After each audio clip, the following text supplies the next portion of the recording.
Өйткені дені сау адамның аузына еш уақытта қасықпен тамақ апармаған ағайын. Сондықтан да мен сол жаман ырымды сіздердің алдарыңызда жарнамаламай ақ қояйын. Керісінше осы тортты кесіп келген қонақтарға үлестіріп берейік. Сол кісілерге осы той жұғысты болсын. Бола ма? Тамаша. Сәулетті бір-бірімен таныстырамыз ғой. Мысалы, құдалар бір-бірімен танысады. Сол кезде жаңағы жігіт жақтың, құдалар жақтың адамдар шығып, ішінен бір үлкені шығып, біз деген осындай рудікіміз, біз осындай рудың адамдарымыз, біздің ру деген осындай, бұл бала сол рудың жігіті, ол ру деген осындай деп, в общем, ру туралы әңгіме болып кетті. Бір кезде қыз жақ шықты, біздің қызды анау рудың қызы емес, біз осындай елміз, біз осындай рудың адамдарымыз, бұл рудың қызын анау адам емес, қол жеткен адам алады деген сияқты әңгімелер тарап кетті да, сол жерде руға байланысты тартыс басталып кетті. Мен сол ситуацияға қарап отырып мен айтқым келеді да, біз енді руға бөлінгенді қою керек сияқты. Өйткені біз руға бөлінбейміз ғой, біз рудан тараламыз. Әлбетте өзіңнің ата тегіңді, шежіреңді, руыңды білген ол жаман емес. Ауылда, кальян шегіп отырмыз, ақылдасайын деп. Бала махаббатымды көрген кезімде, енді сол қызды көрсем, мен соны бір құшақтап, бір сұрағымды қойып, бір өзімнің бір махаббатымды бір қандырғым келген етін бір. Өйткені мен кезінде айта алмайған сөздерім болатын, сенде сондай болып еді. Мен енді көрсем, сол қызға соны айтамын деген. Ондай болды я. Бәрімізде болған сияқты ол негізінде. Айта алмай кеттің ба? Айта алмай кеттім. Болды, бывший аялар іште алып қалған нәрселер. Бұл кісі де қайта бывший аялар екен да.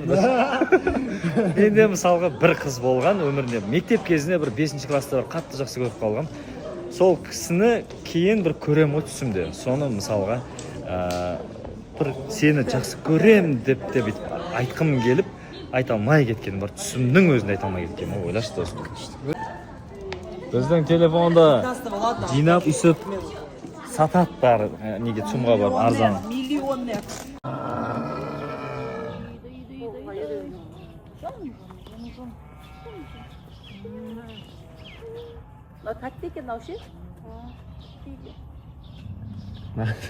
Аидочки, 100 лет тебя не видела, подруженька моя дорогая. Ну и, конечно, тоже не просто так. Зачем просто так чай пить? Мы новое платье будем шить. Смотрите, вот рисуем. Оно будет красивое, из французского кружева, в стиле Дольче Габбана. Да, я давно хотела. У меня было такое платье, то есть в стиле Дольче Габбана, когда ты мне шила его ровно 10 лет назад. С тех пор у меня не было ни одного платья из кружева. Да. Поэтому я решила, а что бы нет? Пришло время. Пришло время, да. Скоро начнутся интервью, съемки, концерты. Будет все вышито вручную. Ой, как красиво. Прям. Да. Кружево.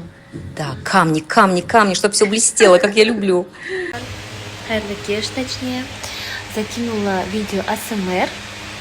И прошу прощения, девочки, просто мен де өзім негізі қоям деп жүргеніме уже, может, если не совру, 5 жылдай болып қалған шығар негізі. Ну, я часто не ем, и не каждый день ем, но могу по чуть-чуть есть.